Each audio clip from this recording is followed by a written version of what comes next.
As the world mourns Pope Francis, history's most secretive transfer of power begins. White smoke, the path to a new pope, guides you through this momentous transition. We explain exactly what happens next, leading to the dramatic conclave vote. Learn how each ritual unfolds, what each tradition means, and why these ancient ceremonies still matter today. Follow along as the throne of St. Peter stands empty and a new chapter in church history begins. White Smoke, available wherever you get your podcasts.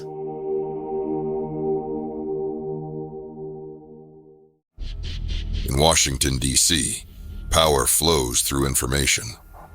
But what happens when the most sensitive military intelligence in the world ends up on the wrong phone? In the halls of power, a national security advisor makes a fatal miscalculation.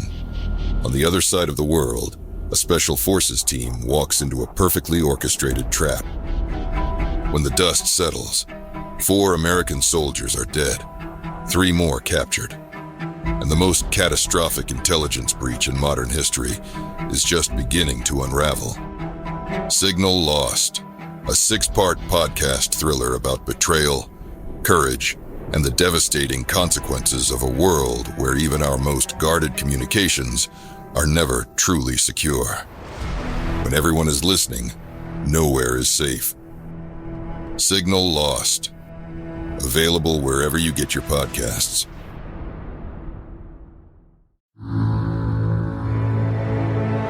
Calaroga Shark Media.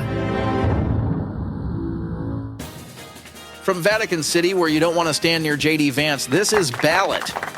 Say cheese, everyone. Actually, don't say cheese. It's against the rules. J.D. Vance is taking heat because he got photographed in the Sistine Chapel during his Easter Vatican visit. The White House photographer snapped a pic of him holding his son as they gazed up at Michelangelo's masterpiece on the ceiling. The problem? Photography is strictly prohibited in the Sistine Chapel. That's right. The one rule of Sistine Chapel Club is you don't take pictures in Sistine Chapel Club. When the photo got posted online by Charlie Kirk, people went absolutely bonkers. One user wrote, "You do not take pictures in the Sistine Chapel. No respect." Another claimed, "This pictures shows what's wrong. Rules are only to be followed by others but not the American government." You know it's a serious scandal when people are bringing out the all caps. It turns out this photo ban dates back to 1980, when Japan's Nippon TV funded the chapel's restoration and got exclusive photo rights. The rights expired years ago, but the ban remains. It's like how we still take our shoes off at airports even though nobody's tried to blow up a plane with their Nikes in 20 years. Vance defenders pointed out that many other politicians have been photographed there, including Michelle Obama, Bill Clinton, and former Secretary of State Antony Blinken.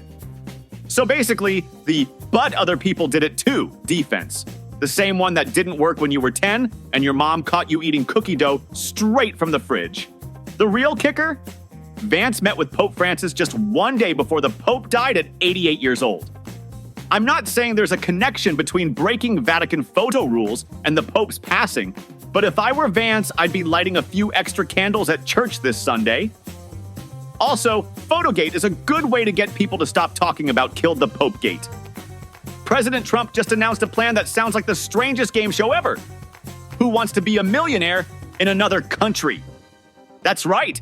Trump told Fox Noticias he's launching a self-deportation program where migrants will get cold, hard cash and a free plane ticket to leave the United States. It's like those airport vouchers when your flight gets canceled, except this time they're hoping you never come back. We're going to give them a stipend, we're going to give them some money and a plane ticket, Trump explained, without specifying exactly how much cash we're talking about. What's next? A parting gift basket and a "Thanks for Visiting America" t-shirt? But wait, there's more! If these self-deporting migrants are good, whatever that means, Trump says they can come back as quickly as we can through legal channels. It's like the weirdest revolving door policy ever invented. Trump also admitted America actually needs workers for all the industry that's being created, thanks to his tariff program. So we're paying people to leave, then hoping they'll come right back? My head is spinning faster than Biden trying to find his way off a stage. Meanwhile, deportation numbers under Trump 2.0 are still falling below his promised blitz, according to Immigration and Customs Enforcement data. The administration has already repurposed a Biden-era asylum app as a self-deportation tool. Because nothing says "Make America Great Again" like recycling your predecessor's tech. So, I see Elon Musk is finally admitting what we all knew. Running a government department while also running Tesla might be too much even for a guy who thinks sleep is for the weak. Musk announced he'll be stepping back from Doge next month to focus on Tesla after the company reported a 71% profit nosedive. That's not a typo. 71%. You know your company's in trouble when plunge and profits appear in the same sentence. Tesla's revenue dropped 9%, sales fell 13%, and their stock is down 37% since January. I haven't seen numbers that bad since my last attempt at counting calories during the holidays. Musk told investors his time allocation to Doge will drop significantly starting next month. Translation: sorry, I've been busy dismantling the federal government while your investment circles the drain. Meanwhile, Tesla owners are trading in their cars faster than college students swap majors. Used Tesla prices are sinking, and protesters are targeting dealerships with everything from Molotov cocktails to gunshots. Who knew that when people said they wanted their car to be fire, this isn't what they meant? Barron Trump has a brand new look on campus. The 19-year-old NYU freshman who stands at 6'7" tall was spotted this week dragging both his backpack and security detail behind him like they were his reluctant younger siblings at Disney World. The presidential son traded in his usual formal attire and slicked back hair for the classic college freshman uniform. White polo, khakis, brown belt, and what I can only describe as, "I just woke up and my alarm didn't go off," bangs. Now here's the real tragedy. Despite being a Trump, Barron can't even hand out his phone number to interested ladies on campus. His security team has completely blocked his digits distribution capabilities due to risks. What risks exactly? That he might have to sit through an awkward coffee date like every other college student? This poor kid is basically living in the world's most expensive witness protection program. He's got security following him around 24/7, forcing him to communicate with friends through Xbox and Discord like some kind of digital age smoke signals. Barron's currently studying at NYU's Stern School of Business after graduating from Florida's Oxbridge Academy. He's the only child of President Donald Trump and Melania Trump, and the youngest of the president's 5 children. I'm just saying, when your dad becomes president twice, getting a normal college experience is about as likely as finding affordable housing in Manhattan. White smoke. The path to a new pope explores humanity's most elaborate and secretive transfer of power, a process now unfolding following the death of Pope Francis. This series reveals the hidden rituals, ancient traditions, and behind-the-scenes drama of papal transition. As the Catholic world enters this solemn period of mourning and anticipation, join us in witnessing how the Church has perfected this sacred process over 2,000 years and what happens in these crucial days when the throne of St. Peter stands empty. White Smoke brings listeners inside the conclave that will determine who will succeed Pope Francis and lead the Church into its next chapter. White Smoke, wherever you get your podcasts. Want this podcast without interruptions? Caliroga Plus delivers this show and over 20 premium shows completely ad-free, right to your favorite podcast player. We've just added exciting new series including Signal Lost. What happens when the most sensitive military intelligence in the world ends up on the wrong phone? White Smoke, taking you behind the scenes of all the interesting things that happen at the Vatican.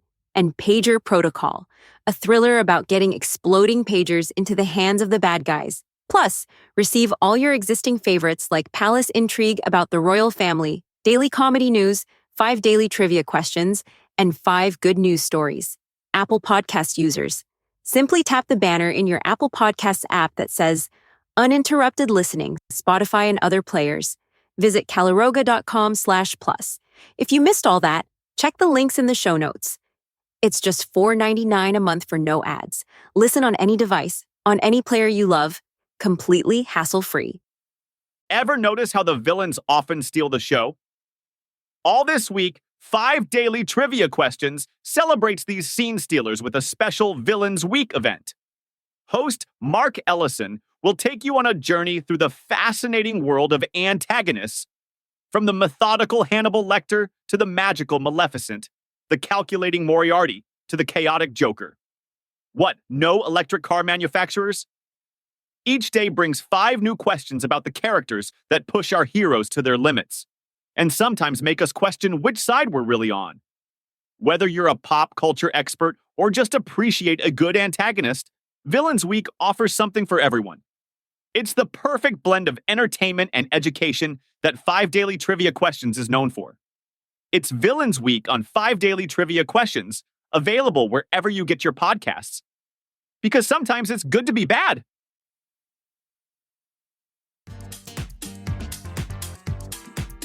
So get this. Scientists in England have discovered that wild chimpanzees are throwing booze parties in the jungle. That's right! Researchers caught chimps in Guinea-Bissau sharing fermented breadfruit containing alcohol. These chimps weren't just eating it, they were passing it around like it was happy hour at the jungle bar. You know what this means, right? We've finally discovered where frat parties originated. These chimps are literally passing around volleyball-sized fermented fruit with up to 0.61% alcohol content. I mean, when I was in college, we called that Tuesday breakfast. The scientists believe this behavior could explain the origins of humans drinking together socially. Which makes sense because every Friday night at bars across America, you'll see plenty of humans who have clearly embraced their primate ancestry. What's fascinating is that both chimps and humans have special enzymes that allow us to convert ethanol into sugar.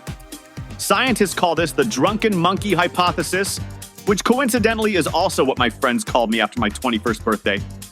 One researcher said they observed a chimp allowing another to snatch fermented fruit directly from its mouth. I haven't seen that kind of sharing since my Uncle Ted at Thanksgiving dinner after his 5th glass of wine. The researchers didn't track whether the chimps exhibited drunken behavior. But I imagine if they did, we'd see one chimp telling the same story 4 times while another chimp keeps texting its ex. So remember, the next time you're sharing drinks with friends, you're not just being social. You're participating in a tradition that goes back millions of years. You're basically doing anthropology. That's what I tell my doctor anyway.